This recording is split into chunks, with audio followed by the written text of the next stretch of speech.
It's a new era in the 3-1-5. With a new head coach and quarterback in place, the excitement levels are through the roof. After a resounding win in Week 1 against Ohio, the calendars have been marked for Saturday, where 23rd-ranked Georgia Tech pays a visit to the Dome. It's a big test early in the season for SU. In fact, it's the earliest Syracuse has faced a ranked opponent since 2016. All eyes are on the Orange. Can head coach Fran Brown get a big win in just Week 2?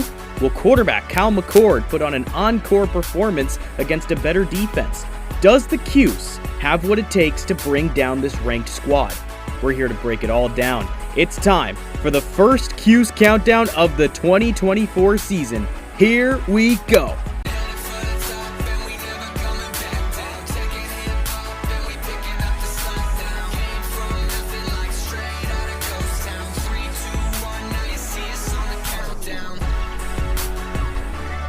Welcome inside our CitrusTV studios for the first Cuse countdown of the year. Alongside Tyler Aitken and Nick Waley, I'm Srikar, Rajendran. Now, fellas, I went for a walk earlier today, and I saw the leaves kind of fall off the trees. We're getting there. It's fall, and that means it's football season. And oh boy, does Syracuse football look interesting this year. 23rd-ranked Georgia Tech is coming to town this Saturday, but it wouldn't be right unless we took a look into the past first. New coach, new quarterback, new era. And we saw it on full display just last week. Syracuse took down Ohio 38-22. Started out the gate slow, and that's not the greatest opponent. But Tyler, they did end up getting it done.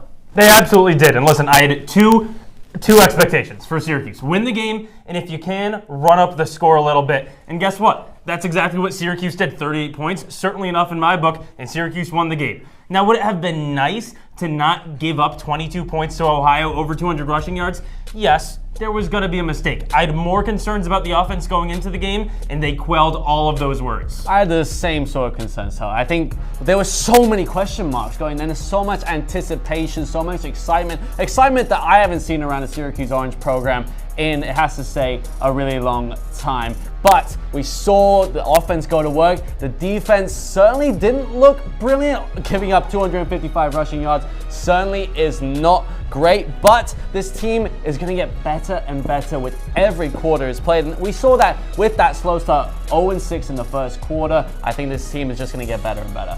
Well, I did mention that it's a new era for SU football, and a whirlwind of an offseason came to a head once Week 1 arrived, but it was a signal of change, and it all starts with the new head man in charge. Please, come take a walk with me. Well, it was the first game of the season for Fran Brown, and it's been quite the journey. Brown comes over from Georgia, where he was the defensive backs coach, which is most definitely a good program to come from, seeing how much success this team had in his time there. I mean, you'd be hard-pressed to find a team that's had more success in recent years than the Georgia Bulldogs. But finding a person with that type of experience with a well-run program essentially set up what was to come that offseason. Because beyond what he could do on the sidelines every Sunday, Brown's recruiting was what truly made a big impact on the team. Cal McCord, Fadil Diggs, Zeed Haynes. I mean, I could keep going, but it's one of the best recruiting classes SU has had in years. Getting 4-star players at cornerstone positions such as quarterback and edge rusher, it's a changing of the guard in nearly every sense. From Dino Babers to the Fran Brown era. The culture is changing, and SU football, as we know it, is changing with it. And in that season-opening win over Ohio, I guess we saw the fruits of that labor, didn't we, Nick? Absolutely, Srikar. I think there was so many question marks going into this season, and a lot of that was around Fran Brown, whether he could coach this team. Still wasn't a head coach. Obviously, had that great success at Georgia. We saw the recruiting. We saw the vibes he could bring in. Took them from the 75th ranked recruiting class up to 37, number 1 recruiter in the country. And he's getting the best out of the returning guys as well. Oronde Gasson, Trevor Pena, LaQuinn Allen Jr. And I mean, I think if there's anything to take from that first game, it is that proof that Fran Brown deserves a head coaching job in the FBS. Well, his biggest concern, Nick, was whether or not he can make those in-game coaching decisions. And he did that. He said he was worried about clock management. End of the second quarter, he calls the right timeout. And guess what? That resulted in a Syracuse score. Just need to have those defensive adjustments. Allowed 128 rushing yards in the first half. 127 in the second. Getting 1 yard better does not count as a good adjustment, but overall a positive outcome. You know, you can't talk about the head coach without talking about the quarterback as well. It's a battery, right? And the other half of this SU battery is Kyle McCord, coming over from Ohio State, where he was throwing to a litany of playmakers. Now with Syracuse, in his first game, throws for 354 yards and 4 touchdowns. 1 pick is the only blemish on that stat sheet. But Tyler, do the stats really match the eye test for you? What do you think of his debut? Well, his debut was pretty solid. There was only 1 actual interception, but there could have been a lot more interceptions. He almost threw 2 on the very first drive, and then he threw an actual interception later. So that was a little bit concerning. However, when you look at the next opponent, Georgia Tech, they haven't had an interception or a forced fumble all season. They've only had 1 sack, and Georgia Tech has played against Florida State. DJ Uiagalelei has been awful. Georgia State's quarterback, Christian Veillere, he didn't play well. Kyle McCord will be the best quarterback by far that Georgia Tech plays. And I honestly think that Kyle McCord is the best quarterback that this Syracuse program has had, arguably since Donovan McNabb. There's just that kind of hype around this guy. And honestly, you mentioned his time at Ohio State. Obviously, going away from Garrett Schrader is a big change. That rushing attack is practically non-existent. The few times that McCord did run it, he looked okay, but it's obviously not the best part of his game. But it's clear that McCord, he's a great field general. I mean, the fact that he had career best stats, both completions, passing, and touchdowns in that game against Ohio, I think that speaks for itself. You're coming from an Ohio State team that had Marvin Harrison Jr., who's was a number 2 overall pick, gonna be a star in the NFL. I mean, I think that just speaks wonders from McCord. Well, a quarterback is only as good as his supporting cast, you could say, and the weapons that SU now has on offense certainly showed out. Oronde Gadsden goes over 100 yards. Trevor Pena with a trio of touchdowns, really breaking onto the scene there. Nick, who is that bona fide number 1 option in your eyes? Because it's kind of up in the air. It really is. At this point in the season, we've only seen 1 game. There's going to be so many different positions and so many different formations that we're going to see throughout the year. But I honestly think Trevor Pena could be a hybrid first option. Think about it. Oronde Gadsden is a top 5 tight end in the NCAA at the moment. He's going to be triple coverage or double coverage on every single play. And that's why Pena saw so much success. He already has 3 touchdowns this season. That's triple what he had in his entire SU career up until that game on Saturday. I think Pena could break out as a star receiver on this SU team. Nick, can I give you some stats real quick? Go ahead.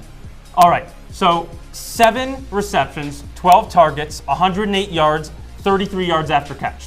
Those are not Trevor Pena stats. Those are Oronde Gadsden stats. And guess what? Those are all number 1 on the team in the first game, and he was double teamed the entire game against Ohio. I get it. More touchdowns for Pena, but that will all even out by the end of the season. 3 touchdowns for Pena against Ohio. Gadsden's touchdowns are going to come. If you look at the majority of the stats, Gadsden is by far the number 1 option. And if you'll just look at their height, who would you rather throw it to? I'm not trying to be mean to Pena, but who would you rather throw it to?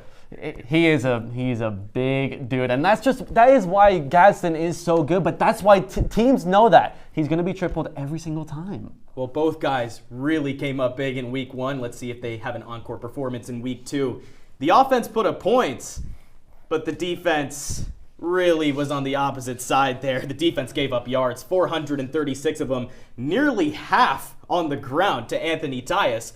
Now you look at this defense though, guys like Fadil Diggs still made impact plays. So Tyler, is there a really high level of concern with this defense, or will it kind of fix itself as the season goes on? Yes, there are absolutely some concerns with this defense. And like you mentioned with Fadil Diggs, a great defensive lineman, the issue isn't with him, it's with the other defensive linemen. 5 out of Syracuse's 6 top tacklers against Ohio came from the secondary or the linebacker room. Fadil Diggs, the lone exception. That means that Syracuse was allowing Ohio to get to the 2nd, the 3rd level of the defense. Defensive linemen like Dennis Jacquez Jr., Kevin Jobity Jr., they had 3 tackles combined. They need to step up. Diggs can't do it all on the line.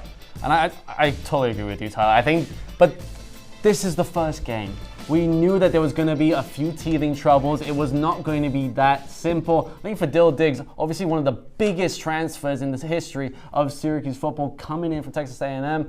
I thought he was fantastic, really. And throughout the game, definitely the standout. Look, it's going to take time, and the team's only going to get better. Do you need to teeth against Ohio, though? Yes, but at the same time, you got to take every game by game. It's going to get better. Well, we've talked about Syracuse football ad nauseum, so when we come back, we're flipping fields. 23rd ranked Georgia Tech is next for SU, coming off some big time momentum, and we're going to get into the nitty gritty with the Yellow Jackets. Stay tuned.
Welcome back to Cuse Countdown alongside Tyler Aitken and Nick Waley. I'm Srikar Rajendran. We just talked about the Cuse, but it's a tough road ahead of this team, even after just 1 week, because 23rd ranked Georgia Tech enters the Dome, and with some life, an opening win over then 10th ranked Florida State in Ireland, followed by a blowout of Georgia State. I mean, that has the squad rolling. Nick, are you surprised at all by this start, or is it something we should come to expect from this Georgia Tech team? I mean, this is a Georgia Tech team that came off 7-6 win season, but they had quite a few good wins, especially against ranked ACC opponents. Is that number 10 win against FSU really that valuable? I don't know, especially what we saw against BC the other night. I still think that this is a team that Syracuse can't slouch at. Absolutely not. And you learn a lot more about a team from their losses than their wins. This is a Georgia Tech team that brought back 8 offensive starters, 4 defensive starters, and lost to Georgia, #1 team in the country last year, by 1 possession, 8 points. A lot of those players are back this year, and they have gotten better and better every year under Brent Key. We'll be talking about him in a minute, but Georgia Tech is constantly beating up on teams that are supposedly better than it. Not shocked at all by this start. And at the head of this operation is head coach Brent Key, who is in his 2nd year. And Fran Brown actually has some rapport there, as he stated in a recent press conference. Whenever we see each other, we talk. If I was about to go somewhere, he'd probably have but we're not gonna be calling each other. I'm not doing that with nobody. We're not about to call each other. We'll talk before the game, make sure his daughter and his family's doing okay, ask personal questions like that. But we about to compete. It's for it all right now. Well, I guess it's friends until it's war. And Key went 7-6 last season, but beat a few ranked teams. And now this season, they are on top of their game to start. Tyler, what can you say about the job that Brent Key has done so far? Well, he's done a phenomenal job, and that's not just because of what he did last year. That's because of what he did when he was an interim head coach. In 2022, he coached the last 8 games of the regular season, and in college football, it's so hard to be an interim head coach. He comes in and he has 2 ranked wins right away. That's almost impossible to do, but look at his resume. He was at Alabama as an offensive line coach. He completely revitalized UCF's program. Before that, He has an amazing resume, and now he's proving it as a head coach. And in 2022, he beat number 24 Pitt, number 13 North Carolina, then beat them the Tar Heels again in 2023, along with that crazy game at Hard Rock Stadium against Miami last season. I think this is a guy who knows how to build a successful program. We saw that with UCF, created the building blocks for what was an incredible team in the mid-2010s. Brent Key could be the key for Georgia Tech. Well, one thing that Key emphasizes is the run game, which could itself be the key in this one. A lot of keys there. I'm sorry. Jamal Haynes, the lead back, had 2 scores against FSU. Haynes King at quarterback. He knows how to use his legs as well. I mean, we just saw Anthony Tyus of Ohio run for 200-plus yards on this team. Nick, is there cause for worry after seeing SU's run defense? One easy answer. Yes, absolutely. This Georgia Tech team has been running through teams. I mean, we saw that against FSU. We saw that against Georgia State as well. This is a Yellow Jackets team that knows how to run the football. I mean, at the same time, their aerial threat isn't that bad either. We'll get onto them in a second. But I do have major concerns for that Syracuse run defense, and I'm practically certain that Georgia Tech will have a field day. And that's the concern. There's two really solid options with both Haynes King and Jamal Haynes. The solution, Syracuse needs to have a rover locked in on the quarterback, Haynes King. Justin Barron should be the guy for Syracuse to try to contain him. I suppose the heavy reliance on the run game is kind of overcompensation for the pass game because, frankly, the Yellow Jackets don't throw the ball that much. But Tyler, are you worried about any of GT's receivers? Is there a pass game that needs to be feared with the Yellow Jackets? There is not a single receiver that scares me on this Georgia Tech roster. And that's nothing against them, but what have they done? Look at this list. Malik Rutherford is by far and away their best wide receiver. He just had his best game of his 4-year career at Georgia Tech, 130 yards against Georgia State, a team that didn't exist until I was 7 years old. That's the only time he's had over 100 receiving yards. I'm not scared of anyone on that list. Look at that man on the right. Unfortunately, we don't have it written in there, but Eric Singleton Jr. was the ACC Offensive Rookie of the Year. You're telling me that he can't have an explosive game, he can't step up in a big occasion? Only a sophomore. He has a great career ahead of him. I think that if he's given the ball and he's given the production that he needs, he could have a breakout game against Syracuse. But you have to say the Syracuse secondary has been really good, but I definitely think it could be a bit of a threat. Well, it's been a lot of chatter about offense, but the defense for GT, you could say, has come up big in big moments. 33 points allowed in 2 games. Nick, can I color you impressed by that stat, or does Syracuse present a whole new challenge here? I think Syracuse presents a whole new challenge. I think the Syracuse attack was the most impressive part of that Syracuse win against Ohio. I think McCord is the real deal. I think he's going to be fantastic for this Syracuse team. It's a Georgia Tech defense that, in my opinion, was not that good against FSU. Nearly threw the game away at the end, especially on 4th down. Gave up 57% of their 4th down conversions this season so far. Only have 1 sack throughout the whole season so far. That's definitely a concern for me. I mean, Nick, like I mentioned earlier, Kyle McCord will be by far and away the best quarterback that Georgia Tech faces all year long. And so it's a new challenge for Georgia Tech. Their run defense will do pretty well, but against Kyle McCord, it's the first time that the Yellow Jackets will be tested. I really don't know what to expect out of their secondary. Well, when we come back, love it or hate it, it's time to go to school. And our analysts are going to hand out some grades to SU football. Could be some harsh truth here. Stay tuned, folks.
We've changed settings here on Cuse Countdown. Professor Tyler Aitken and Professor Nick Waley right beside me. I'm Srikar Rajendran. I guess you can call me Principal Rajendran for a bit here because you two are going to be grading how different aspects of SU football have performed thus far. So, my two dashing professors, are you guys ready? Absolutely. Of Get course. on, man. Let's well, go. let's start with the big guys up front in the trenches, the offensive line. There were some questions during the offseason on how this group, would come to be. Would it be good? Would it be bad? But Tyler, do you think, is it trending positive or negative for you? Oh, it's absolutely trending positive. I'm giving Syracuse's offensive line an A. Nick, do you have any professors that let you have one free absence without taking anything off your participation grade? Man, I wish, Well, honestly. I have some professors that are just like that. It's the same thing. They allowed one sack in this week one matchup against Ohio. You can have one free sack, still get an A. With Kyle McCord, a pretty immobile quarterback, I'm very happy with the fact that he only got dragged down once. I have to agree with you, Tyler. I mean, I think this is an offensive line that really struggled in previous seasons for Syracuse. I'm giving them a B+. The improvement in protecting McCord was apparent. It's a big reason why he had a career-defining game. I think this offensive line is certainly one to look out for in the future. Well, fellas, let's move out of the trenches now. The linebackers are the next on the grading docket here. The captains of the defense, the ones who hold the green dot. But Nick, Marlowe Wax went down and was said to be out for a few weeks by Fran Brown. How big of a loss is this, and how would you grade the group as a whole following the injury? This is the biggest possible loss that this Syracuse team could have had. I'm giving them a C. And that's honestly being generous because Marlowe Wax is not just the captain of the defense. He's the signal caller for that defense, and he's one of the best middle linebackers in the country. Who's going to come in for Marlowe Wax? Is it the redshirt freshman, James Hurd, who's only played 3 games in his college career? How big of a downgrade is that on Marlowe Wax? I have big concerns for the linebackers. Well, Nick, this is why you have to grade on a curve. I'm going with a B+ because you just said it. Marlowe Wax is hurt, and Syracuse still played pretty well. The run defense was a concern, but James Hurd, who you were just disrespecting, had an interception right when he came in to support Marlowe Wax. The linebacker group wasn't the only reason either for those struggles against the run. It was the defensive line that really let the defense down. Like I mentioned, Kevin Jobity had like 1 tackle. Dennis Jacquez Jr. had 2 tackles. That's not good enough. The linebackers, they did their job. Marlowe Wax went out and they pulled it together and caused the only turnover of the day for Syracuse. And so when, like I said, I'm a nice professor, I grade them on a curve, I'm going B+. I think that's pretty fair. Well, finally here, fellas, a big aspect of the game is how you manage it. And Fran Brown kind of got a taste of what it's like to be a head coach and helming the entire operation. Tyler, strictly off game management, how would you grade Fran Brown's performance in his debut? Well, Srikar, I'm going to go with a B-. And listen, there are a few different things that go into game management. There's clock management, which he did a great job with. He made sure that Syracuse got the ball back at the end of the second quarter and scored a touchdown. But then guess what? Syracuse got the ball back to start the second half and went 3 and out when Syracuse could have doubled up and scored an extra touchdown. Another part of game management is coaching adjustments. And Syracuse's defense allowed 128 rushing yards in the first half and 127 rushing yards in the second half. Getting 1 yard better does not give you credit for in-game adjustments. So the clock management was good and already better than Dino Babers, who, was the former head coach for Syracuse. But overall, I'm going to go B-. I think that's fair. It is a bit fair, but I'm going to give them a little bit more credit. You mentioned maybe who should not be named, Dino Babers, now obviously a coordinator at U of A. That was a big issue throughout his whole tenure at Syracuse. He should be, this game management was an A- for me. Syracuse, towards the end of that first half, had 44 seconds to score a touchdown, and they did, to make it an 8-point lead at the break. That is what ultimately gave Syracuse that momentum into the second half. Well, class has been dismissed, and soon we will be too for this edition of Cuse Countdown, but there's still some time left to take a look into the future for SU. Our predictions for Saturday are coming real soon. We'll be right back. Here we go. We're going to go out there in the rain. You're going to get wet. All right, here we go.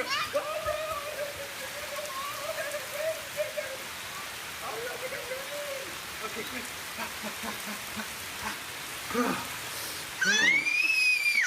Oh, yeah, yes. So much fun. Mwah. Well, Thomas, you've got pre-diabetes. But with more exercise and a change in diet, it can be reversed. I've tried exercising. It just makes me hungry for bacon. I love bacon, too. And who really likes to exercise? Not me. Me neither. Nobody. So we're good? What? Oh, you still have pre-diabetes. Big time.